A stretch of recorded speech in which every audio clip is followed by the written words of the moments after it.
¿Qué piensan ustedes de Jesús? Una pregunta retórica, pero ¿qué piensan ustedes de Jesús? ¿Qué es lo primero que viene a su mente cuando escuchan la palabra Jesús? ¿Qué palabras vienen a su mente? Amor, sin duda, amor es una de las palabras probables principales que vienen a nuestra mente cuando escuchamos el nombre de Jesús. Sin embargo, la palabra amor es demasiado vasta, demasiado amplia. Es muy complicado utilizar la palabra amor para definir algo específico, porque tanto se siente amor una palabra que anima. O sea, que alguien se acerque y te anime con sus palabras, te diga, tú puedes, échale ganas. Tanto eso es amor, como también amor es un cinturón fuera del pantalón, acariciando tus pompis. Las dos son muestras de amor. Y ojalá que nuestras vidas, al crecer, hayamos experimentado las dos. O sea, el amor sin duda es una de ellas. ¿Qué tal la mansedumbre? Jesús. Humilde, manso, amable, cuidadoso. Igual, tan amable y cuidadoso como para proteger a una mujer sorprendida en el acto del adulterio, para que no la apedrearan y la mataran. Tan amable como para protegerla y defenderla de sus acusadores, como que en 2 o 3 respiros después declaró que una mujer era como un perro. A lo mejor no cronológicamente, pero el mismo que protegió a una que fue sorprendida en adulterio, comparó a otra como si fuera un perro cuando dijo, lo que yo traigo no es para los perros, es para los hijos. El mismo Jesús. ¿Qué imagen formamos de Jesús cuando escuchamos en una parábola que Jesús es representado como el pastor que deja 99 aquí y se va a buscar la perdida? Cuando en una parábola un poquito después es representado como el padre que ve a su hijo irse a despilfarrar y a arruinar su vida y no va tras él. No lo corretea y no le ruega que regrese, no le dice, mi hijo, estás en un error, lo deja que se vaya. ¿Cuál de las dos imágenes satisface más tu criterio de lo que es Jesús? ¿Qué es la idea que tienes de Jesús? O vamos más allá, ¿de dónde formaste o de dónde formas estas ideas de Jesús? Me encantaría que única y exclusivamente fueran de este libro, que nuestras ideas de Jesús fueran de este libro y nada más. Pero la realidad es de que muchas de las ideas que construimos en nuestra cabeza, en nuestra mente, aún en nuestro corazón acerca de Jesús o el Dios al que adoramos, han sido mezcladas lo que está aquí con nuestros alrededores, con lo que escuchamos. O sea, muchas veces de un segmento de 45 segundos de una predicación formamos doctrinas. Una predicación extraen 45 segundos de una frase que pega, que se escucha bien, y de esa frase construimos una doctrina, construimos un fundamento o una base para declarar a Jesús esto o lo otro. Carl Jung, no sé quién sea él, pero alguien que yo leía, hizo una referencia de él. Decía él, ten mucho cuidado con la sabiduría que no te costó a ti. Porque es muy fácil escuchar un segmento de 45 segundos de una predicación y decir esto va a determinar esto, cuando ni siquiera sabes el contexto bajo el cual se dijo eso, ni siquiera sabes el mensaje que se estaba tratando de proyectar. Lo único que tienes es una frase que suena bonito y está como para ponerla en una camiseta y que defina quién es Jesús para ti. Ten cuidado con la sabiduría que no te costó. Y no digo que sea malo leer o escuchar predicaciones, pero tenemos que tener cuidado de dónde vienen las ideas que influyen y que forman nuestra percepción de lo que es Jesús. Las personas a nuestro alrededor sin duda influyen en nuestra percepción de Jesús. ¿Cuál es la idea que tenemos de Jesús? Las personas con las que interactuamos influyen en lo que pensamos Jesús es. Hay mucha gente que se va ofendida de la iglesia sin haber tenido un encuentro con Jesús, sin haber experimentado un momento con Jesús. ¿Sabes por qué? Porque muchos estaban ofendidos porque alguien en la iglesia fue grosero con ellos. Un ujier les puso mala cara, no les sonrió. O un pastor fue grosero en su comentario, no tuvo cuidado, no fue amable. ¿Qué te estoy diciendo con eso? Que muchas veces la percepción que tenemos de Jesús está coludida con las personas a nuestro alrededor. Si alguien en esta iglesia no se porta bien y a otra persona que acaba de llegar se va y no quiere regresar, no quiere saber nada de Jesús, no es por Jesús, es porque quienes representan a Jesús no hacemos un buen trabajo de reflejar el amor de Dios, la misericordia y la gracia de Dios. ¿Ves cómo influye las personas a nuestro alrededor para nuestra percepción de Jesús?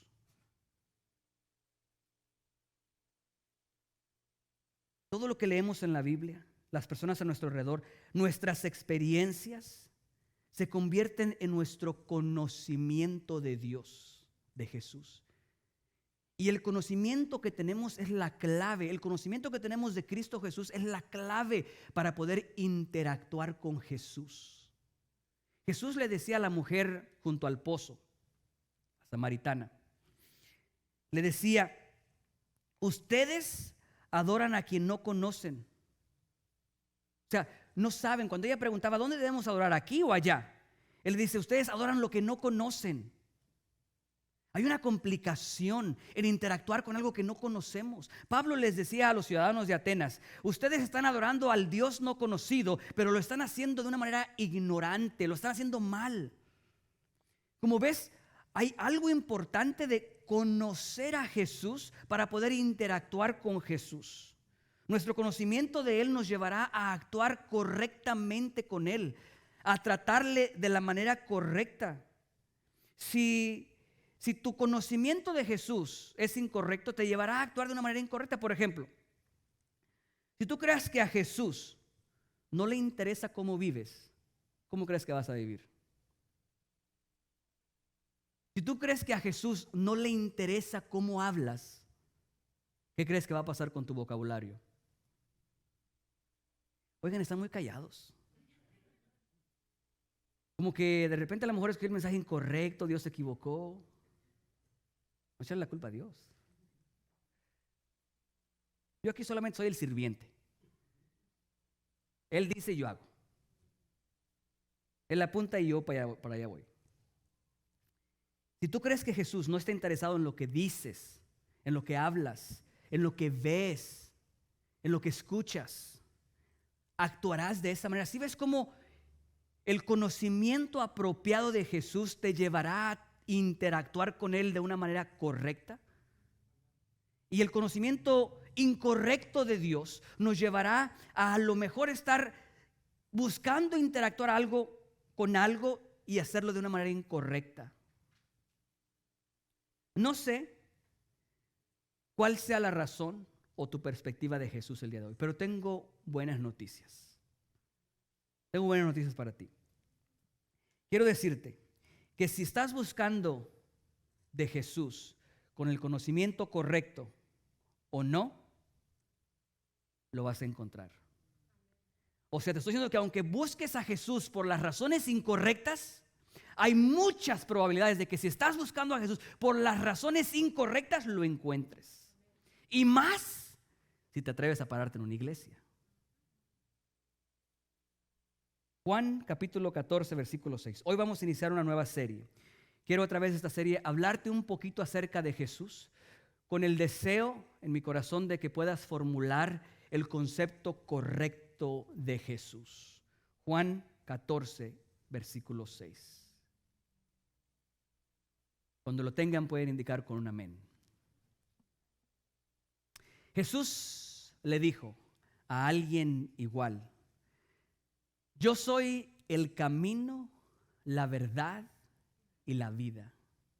Nadie viene al Padre sino por mí. En la Biblia no siempre encuentras cosas tan definitivas. Pareciera ser que Jesús deja mucho en ocasiones abierto a la posibilidad de que sea de diferentes maneras. Pero hay unas cuantas en donde Dios dice, no hay otra manera, esto es específico y es de esta manera. Aquí no hay lugar para la especulación. es muy claro y muy evidente. Yo soy el camino, la verdad y la vida. Jesús hizo milagros de una manera, de otra, con este método, con aquella estrategia, de esta y de otra. Hay muchas maneras en las que Dios puede obrar un milagro, pero hay cosas en las que Él es muy específico y absoluto. Hay un solo nombre dado a los hombres. Un solo nombre. Yo soy el único camino, no soy un camino, soy el camino. No soy una verdad, soy la verdad y la vida.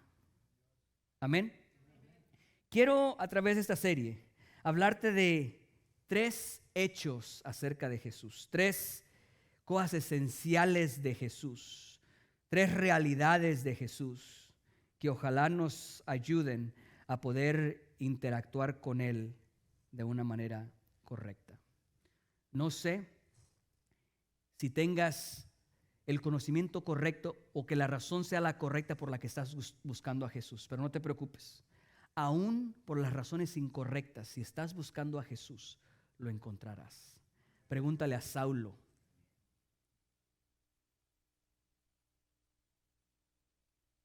No importa si lo estás buscando de manera incorrecta. En alguna ocasión Jesús reprendió a los que lo seguían. Les dice, ustedes me están siguiendo porque los alimento y están llenos, no por lo que yo vengo a hacer o por mi agenda. No nos preocupemos porque aún en eso estamos encontrando a Jesús. Quisiera a través de la historia que vamos a leer ahora resaltar estas cosas que encontramos o que quiero mencionarte el día de hoy. Marcos capítulo 5, versículo 21 en adelante. Sin importar la razón por la que estés buscando a Jesús. Digo porque a veces algunos llegan a la iglesia porque los obligan a ir. Quieren tener a la esposa contenta y llegan a la iglesia. A veces son los hijos que no quieren ir. No importa, si estás buscando a Jesús, aunque sea por la razón incorrecta, lo encontrarás. ¿Lo tienes? Marcos 5, 21 en adelante. Pasando otra vez Jesús en una barca a la otra orilla, se reunió alrededor de él una gran multitud y estaba junto al mar. Es muy común encontrar a Jesús en este escenario, en esta situación donde está rodeado de mucha gente. Constantemente se encuentra a Jesús rodeado de mucha gente. Pero asimismo, como constantemente se encuentra a Jesús rodeado de mucha gente, normalmente estas historias van de un enfoque a la multitud a un enfoque a unos cuantos. O sea, de mirar la historia, cómo habla de la multitud, siempre termina reduciéndose a unos cuantos. Encontramos que había un hombre de baja estatura y que por causa de la multitud que había y no podía ver a Jesús, ¿se subió a qué? A un árbol. Y entonces Jesús se dio cuenta. ¿Okay? Encontramos que de repente había una mujer gritando y dando voces pidiendo ayuda por su hija, lo cual fastidió a los discípulos que le dijeron a Jesús, ya, hazla que se vaya porque nos está dando mucha lata. En medio de la gente, o sea, en medio de la gran multitud, parece ser que la historia siempre termina enfocándose en unos, nada más. Igual recuerdan esta casa que estaba llena, repleta, no cabía nadie más ahí donde Jesús estaba enseñando. Y sin embargo, la historia que hablaba de que estaba llena, la historia terminó enfocándose en 4 que cargaban a uno sobre el techo y lo bajaban hacia donde estaba Jesús. ¿Sí está escuchando? Que siempre normalmente estas historias empiezan con una gran multitud y después leemos en el versículo 22. Y vino uno de los principales de la sinagoga llamado Jairo. Y luego que le vio, se postró a sus pies. ¿Ves cómo esta historia termina reduciéndose hacia uno? Empieza con la multitud, con los muchos y termina con los pocos, con unos cuantos. Cada historia que vemos de Jesús en la multitud más o menos tiene una tendencia similar. Y esto es algo bueno, es algo importante. Que en un escenario donde hay una multitud, Dios pueda atenderte a ti. pueda estar al tanto de ti, pueda observarte a ti, que un hombre bajito en medio de la multitud tenga la curiosidad de tal manera que cause que Dios se dé cuenta que Él está buscando verlo. O sea, eso habla algo especial y una oportunidad maravillosa para nosotros, que en medio de la multitud, en medio de los tantos problemas que hay en las personas aquí, Dios puede observarte a ti. Puede dejar de ver la multitud alrededor por un momento y enfocarse en ti, en tu dolor, en tu angustia. Es maravilloso eso. El saber que Dios, en medio de la multitud en la que nos encontramos, con tantos problemas a nuestro alrededor, tiene la capacidad de observarte a ti. ¿Qué te duele a ti? ¿Qué te hace sufrir a ti el día de hoy? Maravilloso. Pero al mismo tiempo que eso es maravilloso, hay otra cosa que viene con esta realidad que encontramos constantemente. Es de que, aparte de que nos abre la puerta para saber que Él puede ver nuestra situación única, como que parece que nos pasa la pelota a nosotros. O sea, como quien dice, ahora me toca a mí. Un término a lo mejor deportivo. La pelota está de tu lado. ¿Qué vas a hacer tú al respecto? O sea, como que Jesús dice, yo aquí estoy. Mi presencia aquí está. Y hay una multitud a mi alrededor. ¿Qué vas a hacer tú para recibir tu bendición? ¿Qué vas a hacer tú para jalar algo que es para ti? Si el ángel venía y movía las aguas, había una multitud de gente enferma alrededor, pero eran solos aquellos que inmediatamente corrían y se acercaban. El primero que llegaba allí era sanado. O sea, como que hay un poco de responsabilidad en nosotros. Hay un Dios vivo, la presencia de Dios está en este lugar. El ángel ha movido las aguas. ¿Qué vas a hacer tú? ¿Te vas a quedar ahí o vas a correr hacia la presencia de Dios buscando tu milagro, buscando tu sanidad, buscando restauración, buscando que Dios hable a tu vida? O sea, Dios tiene la capacidad de mirar tu situación única por encima de todos alrededor, en medio de la multitud. Pero ¿qué vas a hacer tú? ¿Cuál es tu responsabilidad? La pelota está en tu cancha. ¿Qué vas a hacer? Yo recuerdo hace años, le dije a Dios, Dios, yo sé que tú ya sabes, pero te lo voy a decir. Ya estoy listo para casarme. Yo sé que tú ya sabes. Así que nomás dime a qué casa voy a tocar y yo voy. Dime qué casa es y ahí yo voy. Yo toco. Y si no me abren, tumbo la puerta. ¿Han oído un dicho que dice por ahí? Dios, yo no te pido que me des. Nomás ponme donde hay. En serio, yo fui y la puerta era negra y estaba cerrada con 3 candados. Y el suegro tenía una escopeta atrás. Dije yo, no, pues aquí saber si es de Dios o no. Dios está. Y la capacidad de que tu situación sobresalga delante de la multitud está. ¿Qué vas a hacer? ¿Qué va a causar? Que Dios te observe entre la multitud. Leslie decía, insanidad, no sé si sea igual en español o no. Locura, se dice locura. Locura es hacer lo mismo una y otra y otra y otra y otra vez y esperar resultados diferentes. ¿Qué vas a hacer? ¿Qué vas a hacer diferente para que puedas recibir ese milagro, para que puedas esperar de Dios y que Dios pueda hacer lo que Él tiene preparado para tu vida? Todas estas personas de las que estamos hablando, Zaqueo, los 4 que cargaron a ese hombre, la mujer cananita, todas estas personas hicieron cosas naturales que activaron lo sobrenatural. Tú no tienes que hacer nada sobrenatural, porque subirte al techo, abrirlo y bajar a alguien, por muy difícil que sea, es algo natural. Es algo que lo único que se requiere es 4 personas con mucha determinación para decir no nos vamos de aquí hasta que no sea sanado.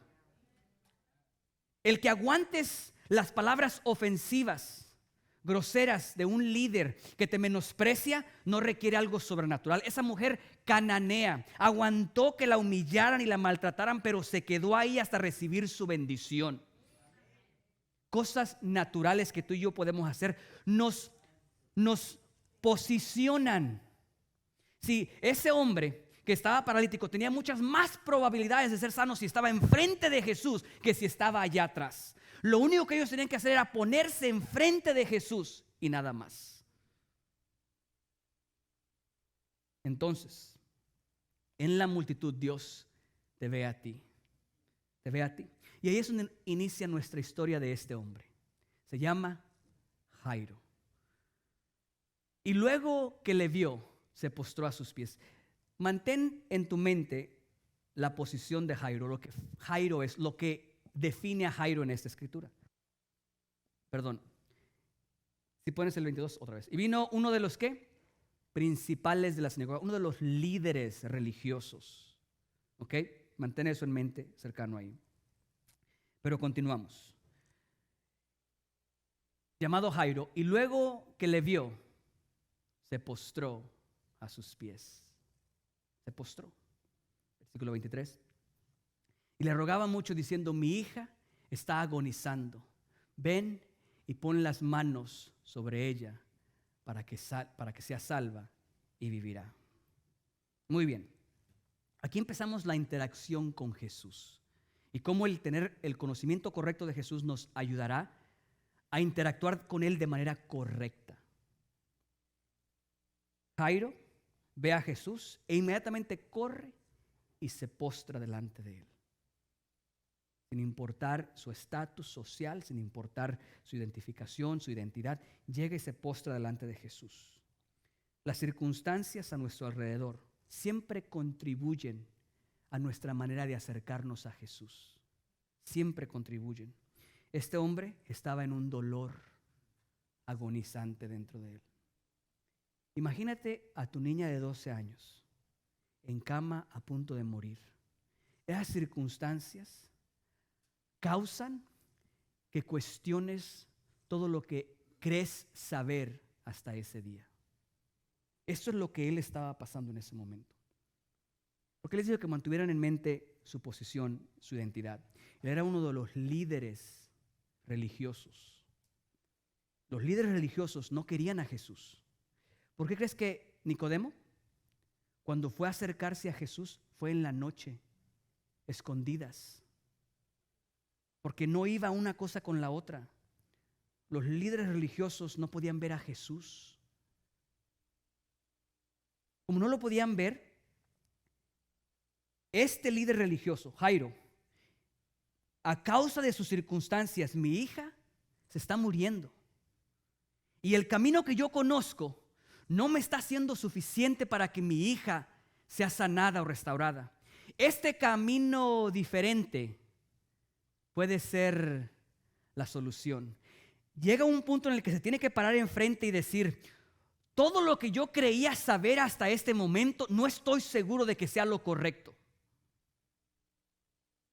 Y tenía que tomar una decisión porque él no podía ir a postrarse delante de Jesús y al siguiente día presentarse su trabajo. Porque sus jefes, cuando se dieran cuenta de que él se fue a postrar delante de Jesús, le iban a decir, pues ¿sabes qué? Aquí no regresas. O estás allá o estás aquí. No es como los cristianos que quieren estar allá y aquí en los dos lados. Le damos un poquito de bola al hacha acá y agarramos acá. No. Los líderes le dijeron sin duda, si te vas de ese lado, olvídate de tu posición y de tu liderazgo. Eso es donde nos encontramos, que me lleva a la primera esencia de Jesús. Jesús dice, yo soy el camino. Soy el camino. En el momento que tú y yo nos encontramos con Jesús, ya sea porque lo buscaste por las razones correctas o las razones incorrectas, te toparás con el hecho de que Jesús dice, yo soy el camino. Punto. Y como todos normalmente cuando encontramos a Jesús ya vamos en camino, si tú vas en camino y no has tenido un encuentro con Jesús, déjame decirte que ese camino no es el correcto. Ese camino es incorrecto. En ese momento tendrá que haber una decisión. Si Jesús dice yo soy el camino, o sea, el tú querer tener un encuentro conmigo, el querer encontrar lo que hay cuando encuentras a Jesús. No sé qué esperabas encontrar cuando encontraras a Jesús. Si esperabas encontrar sanidad, si esperabas encontrar restauración para tu matrimonio, para tu ministerio, para eso. No sé qué esperabas encontrar cuando encontraras a Jesús. Pero Jesús lo primero que te dice es yo soy el camino. Si hay un camino que has llevado hasta el día de hoy, no soy yo, es un camino incorrecto. Él es el camino. Cualquier otro no lo es.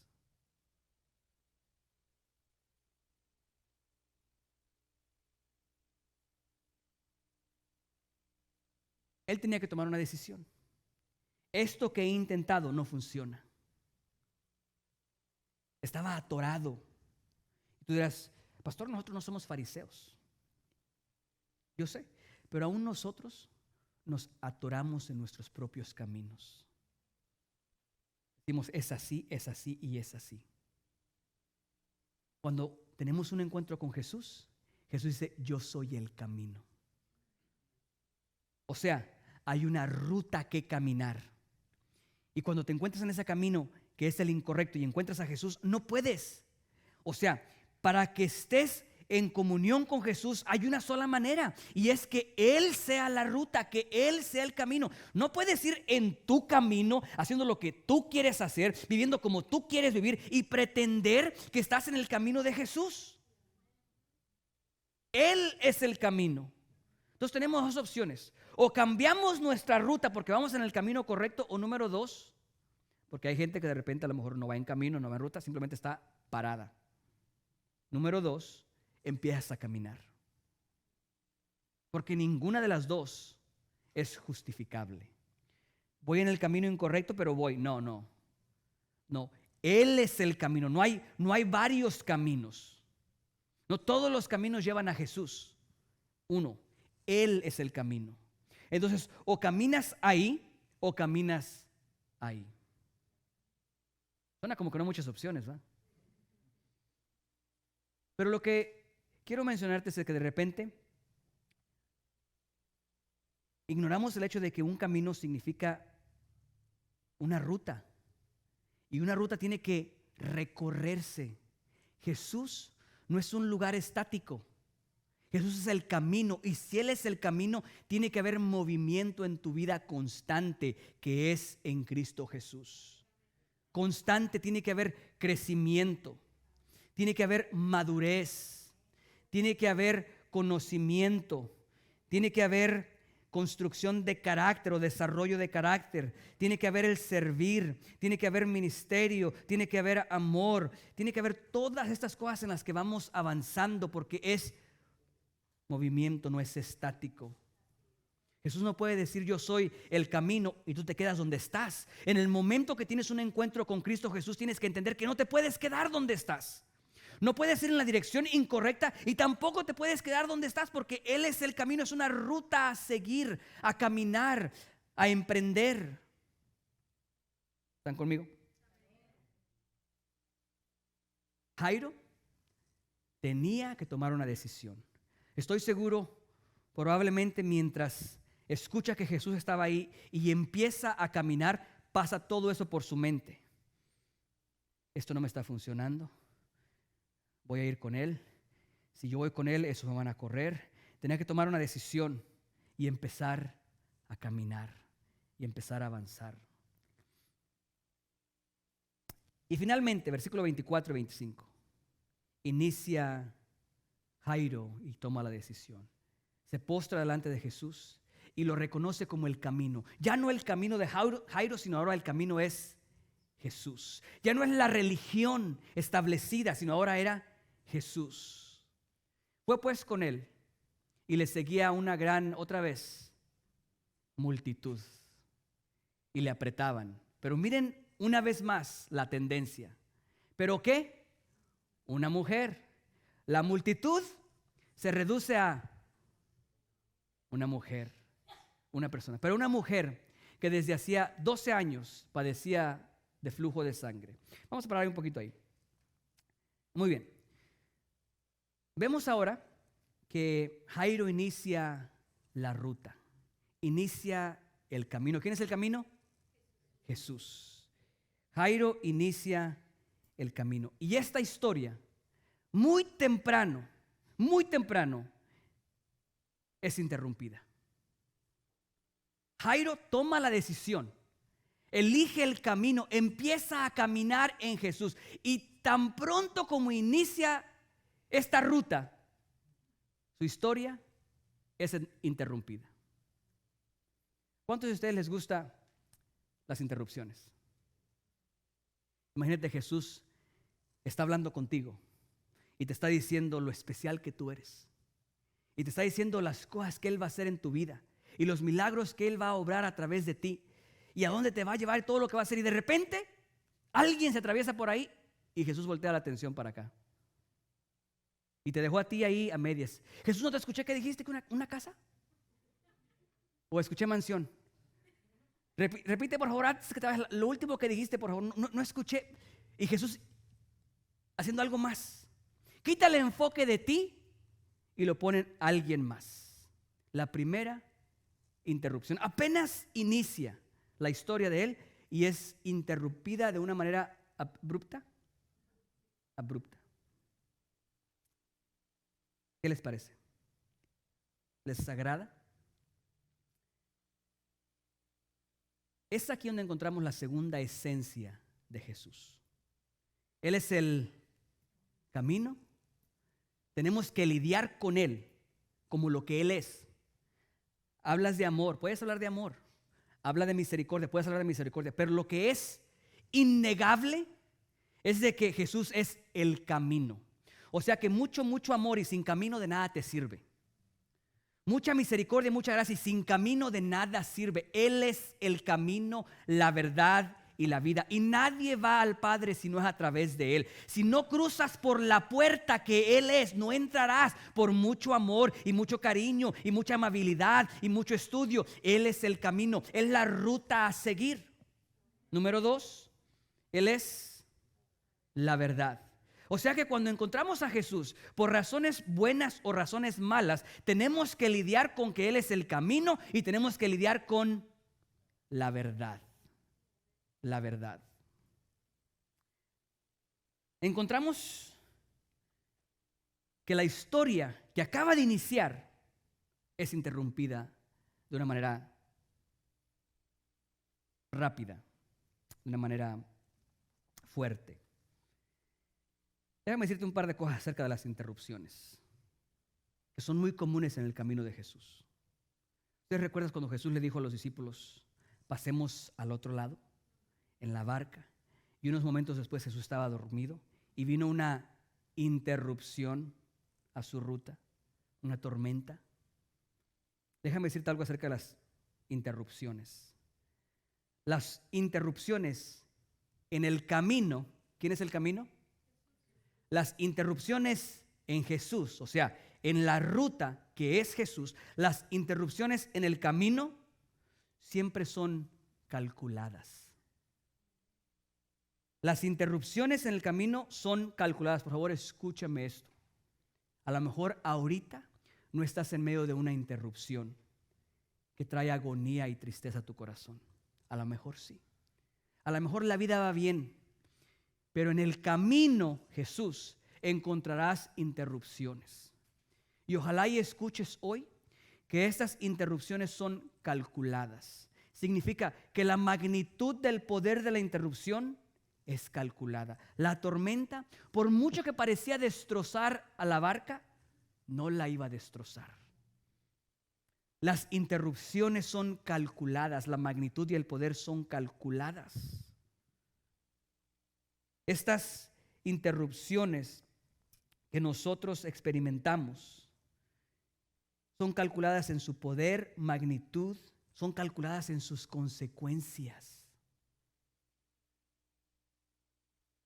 A los que aman a Dios, todas las cosas ayudan para bien. O sea, las consecuencias de las interrupciones que llegan a tu vida no son más grandes de lo que Dios permite que sean para que te ayuden a bien. Pero esta parte es la que más me encanta de las interrupciones. Las interrupciones traen enseñanzas. Son calculadas porque traen enseñanzas. Dios utiliza las interrupciones para enseñar algo. Jesús contaba historias para proyectar principios. Jesús utiliza situaciones, circunstancias, interrupciones en tu vida para reflejar verdades en ti. Mira, encontramos una interrupción fuerte para este hombre, para Jairo. Versículo 35.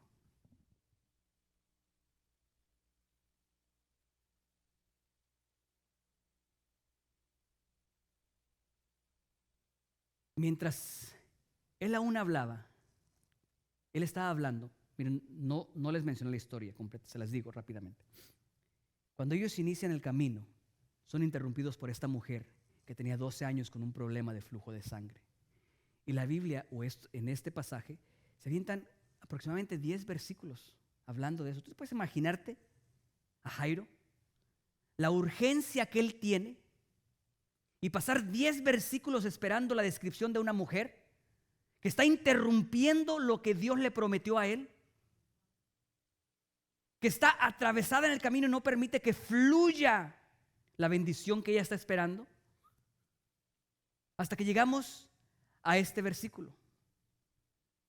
Mientras él aún hablaba con la mujer o de la mujer, vinieron de casa del principal de la sinagoga diciendo: tu hija ha muerto, ¿para qué molestas al maestro? Vamos a ponerle pausa ahí. Quedémonos ahí, no avances. Si sabes la historia, no vayas más adelante, quédate aquí. Esta interrupción alcanzó su clímax. Esta es la parte más alta de la interrupción. Y quisiera por un momento que viajes conmigo y te pongas en los zapatos de este hombre, que momentos antes tomó una decisión. Lo dejó todo atrás, hizo todo a un lado por el camino que es Jesús. Emprendió esa ruta y en ese camino inmediatamente experimentó una interrupción. Y la parte más alta de esta interrupción es aquí. Mientras él aún hablaba, vinieron de la casa del principal de la sinagoga diciendo: tu hija ha muerto. Quiero que por favor vayas conmigo a ese momento y te pongas en sus zapatos, que puedas sentir sus emociones de él, que puedas sentir su corazón palpitar más lento al escuchar esto. Recuerda la agonía y la angustia con la que él estaba parado ahí. De rodillas de Jesús se postró, creyendo. Cree que Dios la va a sanar. Inicia la ruta. ¿Okay? Y es interrumpido y nos encontramos aquí. Yo tendría muchas cosas en mi cabeza en ese momento. Muchas cosas que normalmente no saldrían a mi cabeza. Como por ejemplo, una de las cosas que yo pensaría es: ¿cómo es posible, Dios? Esta mujer ni siquiera es judía, es una gentil. Ni siquiera es una mujer limpia, es inmunda. ¿Cómo es posible que te entretengas con ella cuando una de tus hijas está a punto de morir y ha muerto? ¿Por qué no dejas a eso para después y me atiendes a mí? Digo, a lo mejor no soy tan santo, ¿verdad? Pero si acabo de escuchar que mi mundo se desborona, muchas cosas que son ciertas dentro de mí, que muchas veces por la facilidad y la comodidad a nuestro alrededor podemos esconder, cuando algo así sucede, es inevitable que la verdadera esencia que hay en ti empiece a salir. En forma de coraje, en forma de molestia. No entiendo, Dios. Cuando tu mundo se empieza a derrumbar, que sientes como que Dios te está quebrando cada vez más y cada vez más, como que sientes que ya no hay nada más después de eso. Ese es el momento que tienes un encuentro con la verdad. Cuando sientes que Dios empieza a desboronar todo a tu alrededor, todas las fortalezas que te sostenían, Muchas de esas mentiras. Muchas de esas cosas que no le agradan a Dios. Recientemente estaba leyendo un libro y encontraba cosas que me trajeron de rodillas. No pude más que caer de rodillas y decir: Señor, perdóname. Últimamente sentía como que Dios me estaba quebrando. Literalmente, como si sentía que las cosas se desboronaban a mi alrededor. Y mientras pasaba eso, era como si veía un espejo, confrontado con Jesús, las cosas que a Dios no le agradan. Que muchas veces nosotros justificamos y decimos: pero es que así, pero es que acá, pero es que allá, y no le agradan a Dios. Y es cuando Dios empieza a quebrarnos, empieza a desboronar todo a nuestro alrededor, que entonces sale a evidencia lo que hay ahí. Y entonces es que Dios puede limpiar y transformar y sanar y lidiar. Es inevitable. Cuando encuentres a Jesús te toparás con la verdad, y cuando te topes con la verdad te encontrarás que eres inadecuado y que hay cosas que tiene que corregir Dios en ti y en mí.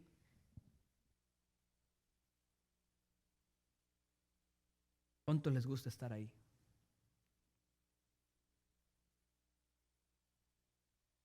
No hay amenes.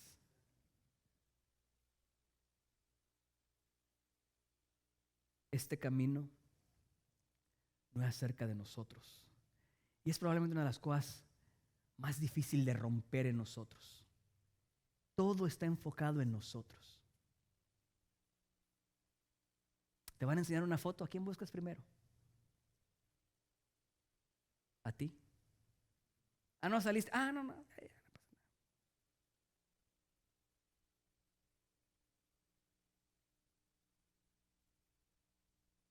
¿Cuáles son las fotos que más ves en Facebook? ¿Las selfies o las de otros? Todo acerca de nosotros. Y Jesús viene y nos pone pausa a nosotros. Ahora, imagínate tú. Nosotros leemos la escritura y pasan segundos.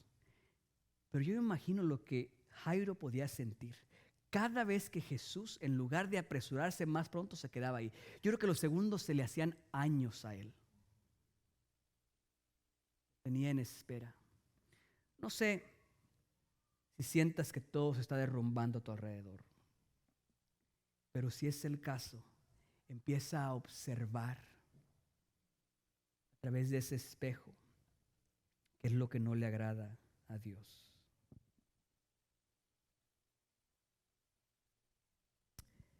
Pero no los vamos a dejar ahí. Él es el camino y lo tendrás que conocer como el camino, la verdad. Tenemos que ser confrontados con la verdad. No podemos jugar a la iglesia, porque cuando nos dicen que nuestra hija ha muerto, todo juego se derrumba y quedan la realidad a nuestro alrededor. Con esa es con la que Dios puede trabajar.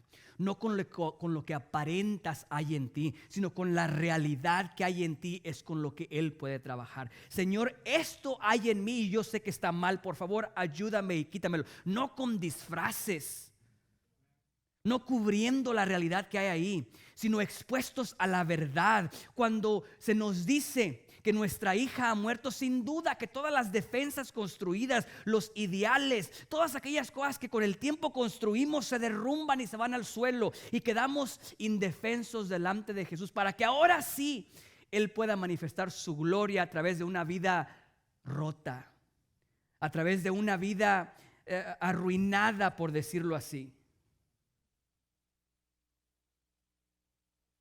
Por mucho que duela, créemelo, es un buen lugar para encontrarte. Si sientes que Dios te está quebrando, que Dios está mayagando, machucando, moldeando y que duele, estás en un buen lugar. Dios te está estirando, estrechando, fortaleciendo. Versículo 36. Pero Jesús, pon el 35 primero para regresar un poquito al contexto. ¿Ya tienen hambre?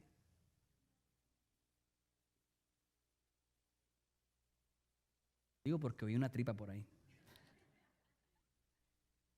¿Sabes si la de usted, pastor? Porque no, estamos medio lejos. Yo solo dije una tripa, no dije de quién. Mientras él aún hablaba, vinieron de casa del principal de la sinagoga, diciendo: tu hija ha muerto. ¿Para qué molestas al maestro? El corazón empieza a palpitar más lento. Siento que todo se derrumba. Siento que el aire no es suficiente para poder respirar. Siento que lo que Dios prometió, que ya era difícil, ahora se me hace imposible. Siento que esta ruta que inicié me estaba sosteniendo de un hilo y ese hilo se acaba de romper. Que la esperanza terminó. Y cuando estás en esos momentos, aquel que intencionalmente dejó de hablar de ti o de enfocarse en ti, te da señales de vida. Siguiente versículo. Pero Jesús, ahora es al revés. Luego que oyó lo que se decía, o sea, mientras estaba hablando con aquella mujer, escuchó. O sea, un ojo al gato y el otro al garabato. Estaba atento en las dos. Mientras hablaba todavía con ella, escucha lo que le dicen a él. Lo que se decía. Dijo al principal de la sinagoga: no temas, cree solamente. O sea, literalmente hablando con esta mujer, oye lo que le dicen a él y probablemente voltea a verlo y dice: no temas, solamente cree. Maravilloso. Y cuando sientes que el último hilo que te sostenía en esa carrera, en esa ruta, se va a reventar o se ha reventado, está una mano extendida ahí para levantarte. Está ahí para decirte: no he terminado, no temas. Y me lleva a la tercera esencia, que es Jesús. La primera esencia es el camino. Inevitablemente tendrás que lidiar con que Él es el camino. Tendrás que lidiar con que Él es la verdad. Si entras en esa ruta, tarde o temprano, te quebrará de tal manera que las defensas que escondían lo que no le agrada sean derrumbadas. Tengas que lidiar con lo que hay realmente ahí. Pero número 3 es vida. Él es vida. Él es vida. Si tú quieres experimentar la vida, hay 2 cosas que tienes que hacer. Primero, tienes que escoger a quién escuchas. Tienes que escoger a quién escuchas. Hay muchas voces a tu alrededor, constantemente hablando a tu vida. Tienes que poder identificar cuál es la voz de Él y escoger escuchar la voz correcta. Y es realmente un desafío escuchar la voz correcta.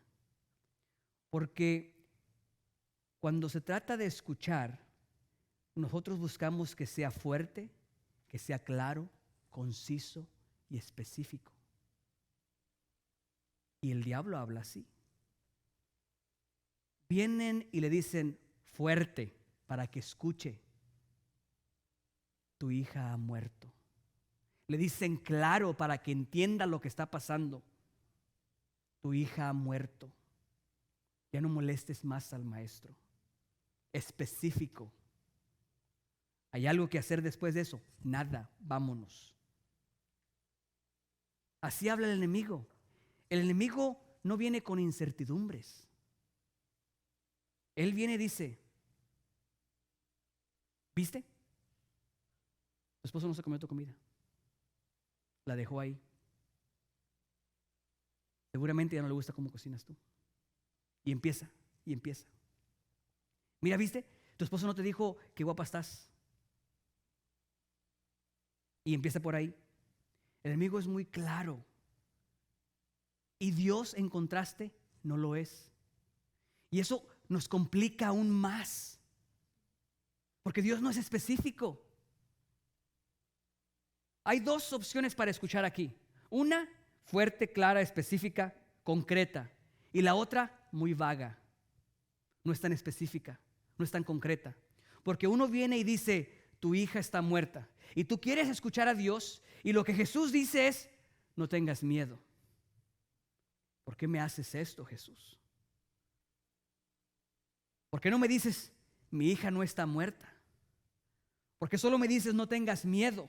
Porque no tengas miedo significa muchas cosas. No tengas miedo puede significar, tu hija va a morir, pero yo te voy a dar la fortaleza para que te levantes y sigas avanzando en la vida. Puede significar eso. No tengas miedo puede significar que no voy a obtener lo que yo quiero obtener. Jesús no dice, tu hija no está muerta. Dice, no tengas miedo. Lo deja abierto, hace más complicado escuchar lo correcto. Requiere de fe. Requiere de atreverte a desafiar los pronósticos naturales. Si habrá vida en ti, vas a tener que aprender a escuchar lo correcto. Cuando viene el enemigo y te dice específicamente así, y escuchas que Dios no es tan claro, tendrás que identificar la voz de Dios. Y a pesar de que tengas dudas, empezar a caminar hacia adelante, empezar a avanzar. Recuerdo un pastor dar una ilustración de cuando el pueblo de Dios iba a cruzar el río Jordán con el arca del pacto. Tenían que empezar a caminar, pero no se separaron las aguas antes de que tocaran ahí, sino que empezaron a caminar con las aguas ahí. Y la imaginación vuela y puede decir que probablemente al que iba por delante, guiando, a lo mejor el agua le estaba subiendo demasiado y tenía que seguir esperando que se abriera en cualquier momento. Tendrás que tomar lo que Dios te dice y creerle y aceptarlo. Y concluyo con esto. Si quieres que haya vida en ti, tienes que escuchar a la fuente de vida. Pero tienes que escoger lo que hablas, escoger tu vocabulario. Versículo 39.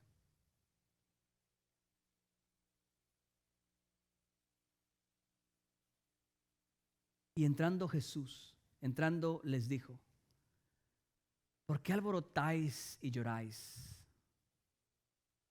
La niña no está muerta, sino duerme. Tienes que aprender a escuchar, tienes que aprender a escoger tus palabras. La vida y la muerte están en el poder de la lengua. Tienes que cambiar tu vocabulario. Muchas veces ves algo y dices, es imposible. No, es muy difícil. Es improbable. Puedes decir es improbable. Significa que alguna probabilidad hay. No digas, no puedo. Di, todo lo puedo en Cristo que me fortalece. No digas, es imposible. Di, con Dios todas las cosas son posibles. No digas, es el final de la ruta. Di, es un obstáculo más.